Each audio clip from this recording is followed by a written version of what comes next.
Hello friends, today we'll start chapter number 3 current electricity, and in this chapter today's topic is our 3.11 cells, EMF and internal resistance. So first we discuss what is the cell, and we already that a simple device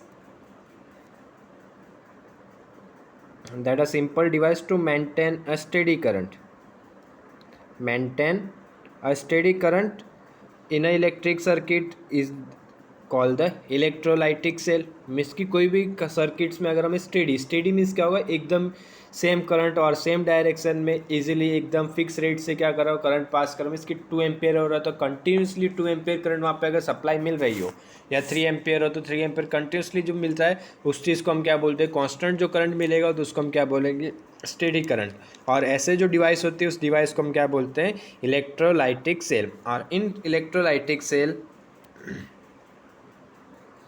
in electrolytic cell, basically cell is two electrodes. First one is the called positive electrode and second one is the known as negative. For positive we denoted by capital P, and for negative electrode we denoted by capital N. As shown in the figure, there are two electrodes. First one is the P and second one is the N, and they are both are immersed in a electrolyte means what? Electrolyte means one type of a solution or acid like as a H2SO4 और HCl, ठीक है, जिससे हम क्या कर सकते हैं, electricity produce कर सकते हैं। उस इलेक्ट्रोलाइट कोई भी केमिकल होगा, एसिड्स होगी, तो उसको हम क्या करते हैं, इलेक्ट्रोलाइटिक सेल बोलते हैं। ठीक है, as shown in figure they are immersed in electrolytic solution. They are immersed in electrolytic solution, dipped in the solution, and the electrodes exchange charges with the electrolyte. और क्या करेंगे, जो इलेक्ट्रोलाइट होता है इलेक्ट्रोड्स के साथ क्या करेगा, चार्जेस को एक्सचेंज करेगा। कैसे करेगा मीन्स इसके, अब जैसे यहाँ पे मान लो हमने कंसीडर किया कि क्या फिल कर रहे हैं हम, मान लो कि हमने अंदर फिल किया HCl, तो HCl के अगर हम क्या करें, पार्ट करें या डिविडेंड करें तो क्या होगा, किसका कॉम्बिनेशन होता है, H प्लस Cl-। ठीक है, किसका कॉम्बिनेशन होता है, H plus Cl-। H plus हमारा क्या होता है, positive ion, and Cl- means negative ion. तो पॉजिटिव आयन का मूव करेगा नेगेटिव इलेक्ट्रोड की तरफ, और जो नेगेटिव आयन है वो काम मूव करेगा पॉजिटिव इलेक्ट्रोड की तरफ। मीन्स पॉजिटिव क्या करेगा, नेगेटिव को अट्रैक्ट करेगा, और नेगेटिव क्या कर रहा होगा, पॉजिटिव को अट्रैक्ट कर रहा होगा।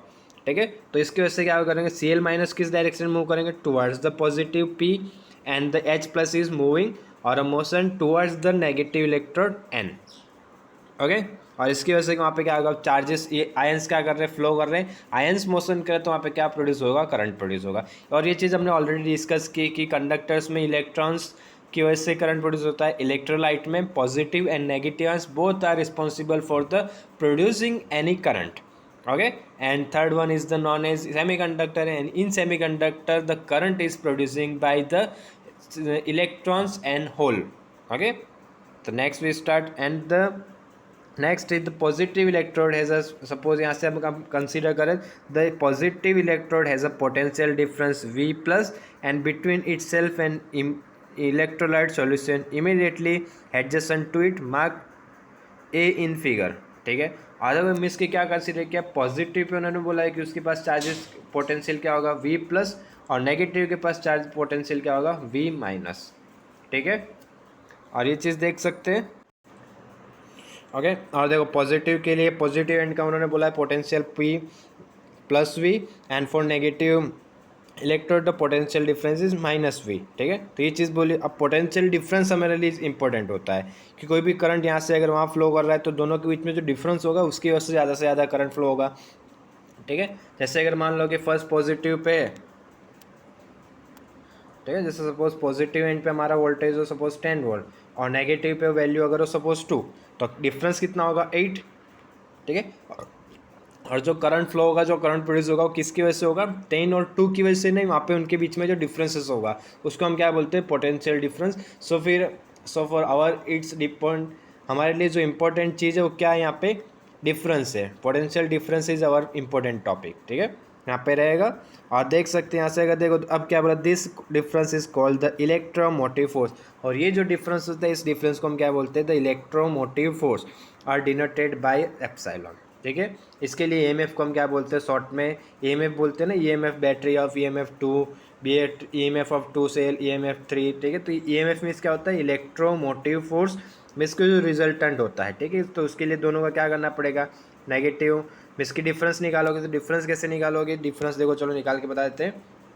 देखो अगर डिफरेंस की हम बात करें तो क्या आएगा, V प्लस माइनस, और सेकंड वाले का क्या है माइनस V, तो माइनस इंटू माइनस क्या हो जाएगा पॉजिटिव। तो इसके लिए हमारा आंसर क्या आएगा, epsilon is equal to V plus plus V minus and greater than zero. तो इसकी पोटेंशियल डिफरेंस हमारा क्या होना चाहिए, ग्रेटर देन जीरो होना चाहिए, तभी वहाँ पे क्या हो सकता है, करंट पास हो सकता है, ठीक है। और देखो नेक्स्ट चीज़ भी इसी में ये चीज़ बोली है कि जो यहाँ पे जो EMF है रियल में क्या है, पोटेंशियल डिफरेंस है, नॉट अ कोई फोर्स है, इलेक्ट्रोमोटिव फोर्स, मतलब कोई फोर्स जनरेट नहीं कर रहा है। जो पॉजिटिव और नेगेटिव इलेक्ट्रोड्स के बीच में जो पोटेंशियल डिफरेंस मीन्स वोल्टेज का जो डिफरेंस है उसी लिए होला। The name EMF however it is used because of it historical, means की उसके पीछे कोई हिस्ट्री है, उसकी वजह से वो क्या करते हैं, उसको नाम यूज़ किया हुआ है, और उसके लिए कोई परफेक्टली प्रॉपरली कोई फिनोमिना नहीं है, ठीक है। तो हमारे लिए इंपॉर्टेंट है। अब देखो जैसे मान लो कि इस पे से हम आगे थोड़ा सा जाएं, तो अगर देखो यहाँ पे क्या कि एक चीज़ और बोली, the potential difference P and E, the potential difference between A and B।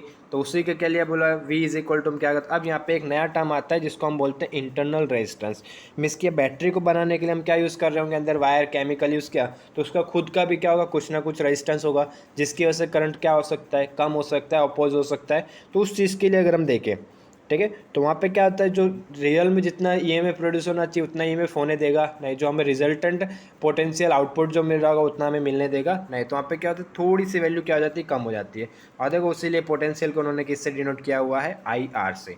आई मतलब वहाँ पे जो करंट प्रोड्यूस हो होगा, और स्मॉल आर मीन्स क्या, इंटरनल रेजिस्टेंस। तो इंटरनल रेजिस्टेंस की वजह से वहाँ पे जो वोल्टेज में ड्रॉप होगा, ड्रॉप मीन्स वहाँ पे जो कम होगा, ठीक है, उसको क्या करेंगे, नेगेटिव में इसकी माइनस करना पड़ेगा। तो अब फाइनली हमें जो बैटरी से वोल्टेज मिलेगा उसके लिए क्या आ जाएगा, बैटरी प्रोड्यूस कितना कर रहा है, एप्सिलॉन, उसमें से जो उसका इंटरनल रेजिस्टेंस है वो क्या कर रहा है, वहाँ पे वोल्टेज कम कर देगा। इसकी वजह से हमें रिजल्ट V हो जाएगा हमारा लिए आउटपुट। ये इतना क्या कर रहा होगा, प्रोड्यूस कर रहा होगा, और ये किसकी वजह से ड्रॉप आउट हो जाता है, वेस्ट हो जाता है, इंटरनल रेजिस्टेंस की वजह से। जैसे अगर हम थोड़ा सा वैल्यू कंसीडर करें, जैसे मान लो कोई 10 वोल्ट की बैटरी है, ठीक है, तो उसके अंदर कितना प्रोड्यूस होगा, 10 मान लेते हो, तो उसमें से 2 वोल्ट क्या हो गया, उसके इंटरनल रेजिस्टेंस की वजह से 2 वोल्ट डिक्रीज हो गया, वेस्ट हो गया। तो हमें कितना मिला, 8 वोल्ट। तो किसी भी बैटरी के लिए हमें अगर फॉर्मूला निकालना तो क्या आएगा, V हो जाएगा हमारा output, epsilon is the producing EMF and minus IR means dropped और वेस्ट वोल्टेज, ठीक है, ये चीज़ हो जाएगी, ठीक है। तो इतना याद रखना। आप देखो ये इसी पर से इक्वेशन, और V की जगह पे देखो फाइनली हम क्या लिख सकते हैं, V इज इक्वल टू, हमने अभी डिसाइड किया था, V is equal to epsilon minus R। V is equal to Ohm's law से क्या हम लिख सकते हैं, IR। तो IR माइनस IR इक्वल के अपोजिट साइड आएगा तो क्या हो जाएगा, plus IR is equal to epsilon, ठीक है। I कॉमन निकाल लो यहाँ से, तो क्या आ जाएगा, R plus R is equal to epsilon. So I is equal to क्या आ जाएगा, epsilon upon R plus R। Means की कोई भी बैटरी के लिए अगर हमें रेजिस्टेंस निकालना हो, करंट की वैल्यू फाइंड करें, तो उसके लिए फॉर्मूला क्या हो जाएगा, epsilon is equal upon R plus R, ठीक है। और मैक्सिमम करंट के लिए क्या करना पड़ेगा, जो R होगी आउटपुट जो एक्सटर्नल रेजिस्टेंस होगा उसकी वैल्यू क्या करनी पड़ेगी, 0 करनी पड़ेगी, ठीक है। तो इतना नोट डाउन करें यहाँ तक, ओके। और इसके बाद अगर नेक्स्ट देखें तो नेक्स्ट आएगा हमारा एग्जाम्पल है, और नेक्स्ट उसके बाद टॉपिक आ रहा है cells in series and in parallel. ये करेंगे हम नेक्स्ट लेक्चर में, ओके।